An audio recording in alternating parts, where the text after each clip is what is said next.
Talk show du patinet, épisode je ne sais plus combien, on s'en bat les couilles, on rentre direct dans le football. Aujourd'hui, c'est les divisional round. Ouais, je pense que c'est ça, oui, c'est bien ça, effectivement. Donc, on va commencer tout simplement Bills contre Broncos. C'est pas mal la seule game, le seul match-up que j'ai pas, comment on peut dire, bounce back and forth, qui va gagner, qui va perdre. Je pense que c'est assez clair dans ma tête depuis le début. Comme je dis à tout le monde que je parle avec en vraie vie, je leur dis tout simplement que les Broncos, c'est absolument la même défense, sauf 2-3 pièces, et de la progression en plus que l'année passée. Donc des Nick Bonito qui sont encore meilleurs, des joueurs comme ça. Mais ça reste que c'est la même équipe qui a perdu 38-7 contre les Bills l'an passé. Certes, c'était à Buffalo. Certes, comme j'ai dit, il y a eu la progression de la défense des Broncos. Mais je pense tout de même que même si c'est à Denver, même s'il y a eu de la progression, même s'il y a eu des petites additions, des petits tweaks ici, et là, je pense que les Bills vont aller la chercher quand même. Je pense que je donne avantage aux meilleurs carrières. Les Broncos, toujours dans les tight games. Bo Nix m'a pas convaincu. Sean Payton, j'y souhaite rien de bon. Donc ça pèse aussi dans ma petite balance personnelle. Donc tout ça pour dire que je vais aller Bills. Oui, Josh Allen est amoché. Mais est-ce que c'est le même genre d'amoché, entre guillemets, que Patrick Mahomes est à chaque fois qu'il fait une deep playoff run avec une ankle sprain grade 4, supposé prendre 2 mois, puis finalement il est capable de courir? Moi, je pense que c'est des petits smoke screens.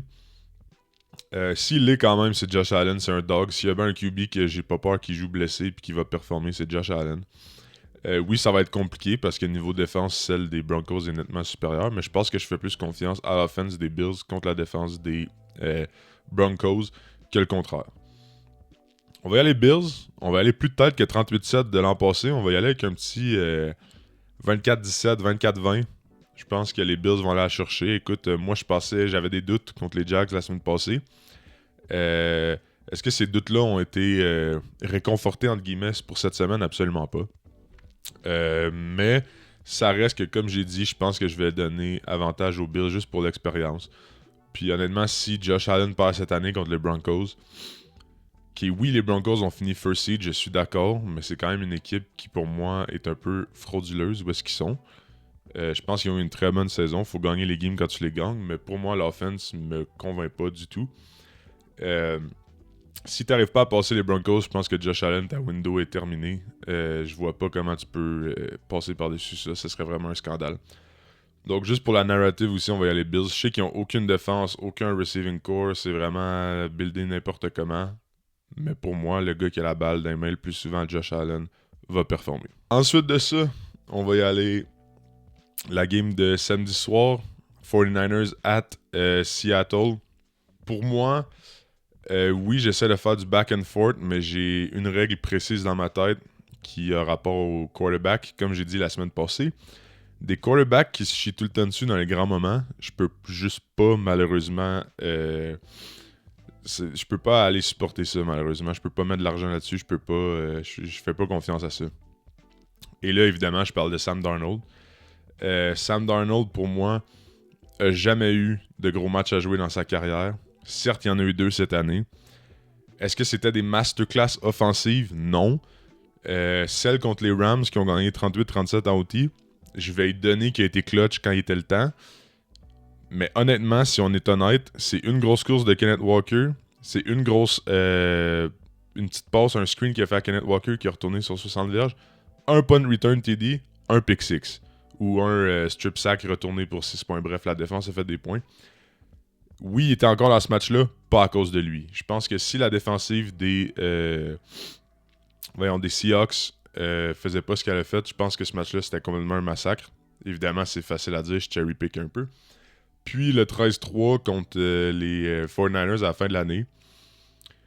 Encore une fois, il a fait sa job, mais rien de spectaculaire. Si on retourne à l'an passé, ses premières games importantes dans sa carrière, pour gagner la division contre les Lions, c'est complètement fait foufouner. 31-9, je pense. Lancé, je pense qu'il était 18 en 41, quelque chose du genre. J'y vais de mémoire, là, mais il me semble que c'est quelque chose comme ça. Complètement nul. Puis après ça, la playoff game contre les Rams, encore plus nul. Non, pas encore plus nul. Il a été meilleur, mais nul quand même. Bref. Donc, je vais y aller avec la même logique que j'ai utilisée la semaine passée pour Justin Herbert. Tu m'as rien démontré encore en playoff. Malheureusement, je peux pas y aller pour toi. Puis aussi, on va y aller avec le coaching. Kyle Shanahan, pour moi, c'est... Comme j'ai dit la semaine passée, c'est de quoi d'incroyable. Ce gars-là, il peut... George Kittle est out. Torrey Achilles. Je te souhaite une bonne recovery, George. Je sais que tu écoutes le podcast. N'importe qui tombe, le remplaçant est aussi bon que le starter qui était là. Moi, je pense que juste en termes de scheme, en termes d'offense, il va trouver de quoi. Il va trouver une zone à exploiter des Seahawks parce que les Seahawks ont une bonne défense. Mais je pense qu'il va les manipuler comme il veut puis il va aller la chercher juste avec son cerveau. T'as Christian McCaffrey quand même. T'as Jennings qui est capable de lancer des balles mieux que Justin Herbert. C'est incroyable. Donc, je vais aller 49ers.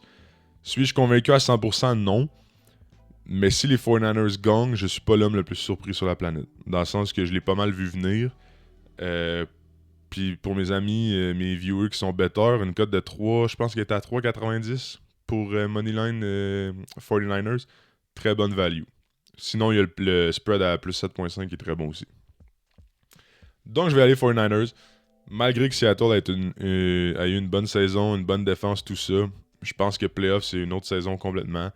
Puis, c'est tes gros gars qui vont sortir. Le running game de Seattle, j'y fais pas tant confiance, même si j'aime mon boy Kenneth Walker.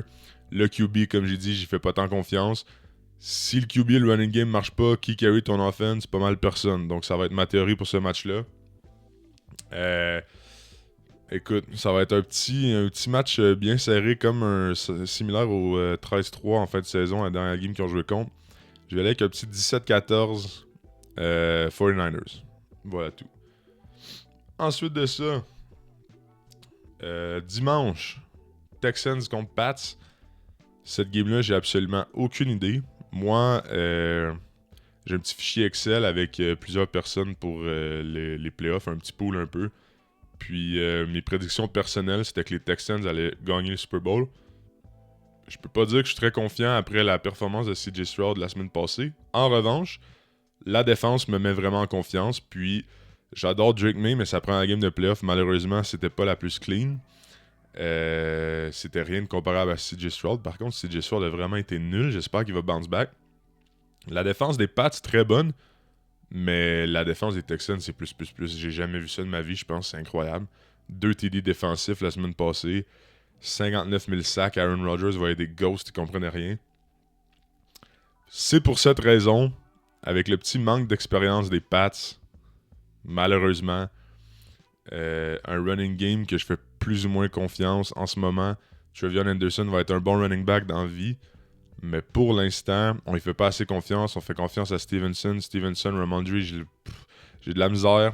J'ai dit en début de saison que c'était pas un 1. Donc, je sais pas pourquoi on l'utilise encore comme un 1, mais bon. Mike Vrabel, des fois, un peu bizarre. Ça, je pense que c'est son côté bizarre. Une équipe bien coachée. Comme j'ai dit, une bonne défensive, tout ça, mais la défensive des Texans, c'est même pas comparable. Je pense que ça va être, évidemment, je pense que tout le monde peut prédire ça, ça va être un duel défensif. Parce que les deux carrières m'ont pas mis vraiment en confiance lors de leur première game de playoff. Même si Drake May, il faut que j'y laisse du jeu, c'était sa première. Je pense que Drake May va être un carrière incroyable. Malheureusement, je pense qu'il va échapper celle-là. Je vais aller Texans 23-20. Je pense que les Texans vont être capables d'aller la chercher. Je pense que la défensive est too much. Si les Pats vont la chercher à la maison, je ne suis pas surpris non plus. Comme je dis, je pense que je stick to my guns parce que c'est de l'orgueil que j'avais dit que les Texans gagnaient le Super Bowl et tout. Même après avoir vu la performance contre les Steelers, je pense que je suis obligé. C'est tout simplement assez. Faut que je sois loyal avec moi-même, donc je vais aller Texans. Drake May va être un bon carrière, mais je pense qu'il va avoir de la misère contre une défense comme ça. Puis j'ai un... Je peux pas croire que CJ Stroud va sortir encore une désastre classe comme ça. Je pense qu'il nous a démontré Rookie Year qu'il était capable de jouer en playoff. Je fais confiance à ça encore. Je me base là-dessus. Donc je vais aller Texans 23-20. Puis pour finir, Rams contre Bears. C'est une game aussi qui me chicote un peu parce que je peux très bien voir les Bears gagner. En revanche, j'y vais avec l'expérience depuis le début. Je suis assez constant là-dessus. Je pense que je vais aller avec celui qui m'a démontré plus en playoff avec un roster construit pour les playoffs, les Rams. Je vais aller avec un petit Rams vu qu'il neige 24-21, quelque chose du genre. Là, je vois plein de posts aussi. Stafford pas capable de jouer dans la neige. Quand il fait en bas de 30 degrés Fahrenheit. Ok. L'année passée, contre la meilleure défense au football, la snow game contre les Eagles, malheureusement, c'est pas de sa faute. Il a joué une game incroyable. Ils ont perdu. Qu'est-ce que tu veux, ça arrive. C'est un gars qui a joué je sais pas combien de saisons à Détroit. Pour vrai, faut arrêter. Là. Je veux dire, oui, Détroit, c'est un dôme, mais tu joues quand même à Green Bay, à Chicago, puis à Minnesota. Tu joues à un moment donné dans l'hiver, à Minnesota aussi, c'est un dôme. Bref, on comprend ce que je veux dire. En 12 ans, il y en a eu des performances dans la neige, dans le froid qui ont de l'allure. C'est Matthew Stafford, c'est un dog. C'est genre la définition de dog au poste de carrière avec Josh Allen. Oui, il n'y a pas les habiletés athlétiques que Josh Allen a, mais il y a le mental que plusieurs n'ont pas.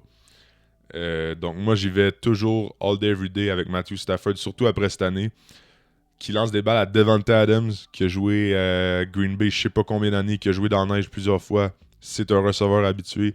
Kyron Williams qui a joué à Notre Dame, qui a plusieurs snow games dans sa poche déjà en arrière de sa cravate. Je veux dire, c'est pas n'importe qui. Là. Il y a des bonnes stats en hiver, faut arrêter un peu. Les Bears, j'adore l'histoire. J'adore. Je savais que en fait, non, je vais dire ça comme ça. Je pensais pas qu'elle allait être aussi bon, mais je savais que si tu donnais un coach aussi offensif à Caleb Williams, ça allait marcher. Ça marche. Donc, tant mieux. Belle victoire la semaine passée. Beau comeback. Mais le fait que tu perdais 21 à 3, je pense, contre les Packers, c'est assez problématique, je trouve, personnellement. Ça en dit long sur l'équipe. Oui, ils ont bien rally, ils sont revenus, mais je pense que contre les Rams, ils vont pas te donner la même window, malheureusement. Je pense tout de même que ça va être tight parce que c'est une game de neige, ça va être une game en hiver, ça va être le fun à voir. J'ai vraiment hâte de voir cette game-là.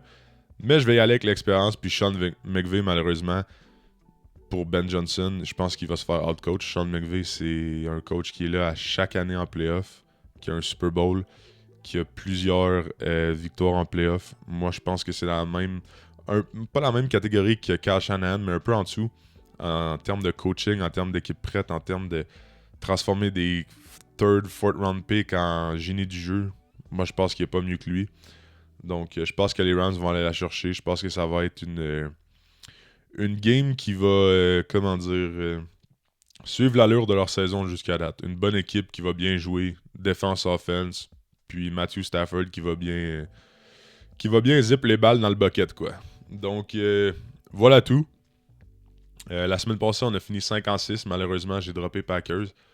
Si les prédictions comme ça avaient des early payouts, j'aurais été 6-6. Mais bon, on peut pas toutes les avoir. Hein? On a eu les petites surprises, Eagles, même si pour moi, c'était pas une très grosse surprise. Bref, donc on refait ça encore cette semaine. J'ai dit Bills, 49ers, Texans et Rams qui vont se rendre en AFC et NFC Championship. Donc voilà tout, mesdames, messieurs. Comme à l'habitude, merci d'être là. Si vous écoutez en ce moment ce que je dis, je vous aime bien. Vous êtes rendus jusqu'à la fin, c'est incroyable. On n'oublie pas, like, subscribe, share. Même si le compte est pas trop gros, ça fait toujours du bien avoir des likes. Des commentaires aussi, de l'interaction. Le sport, c'est fait pour être discuté, comme je dis toujours.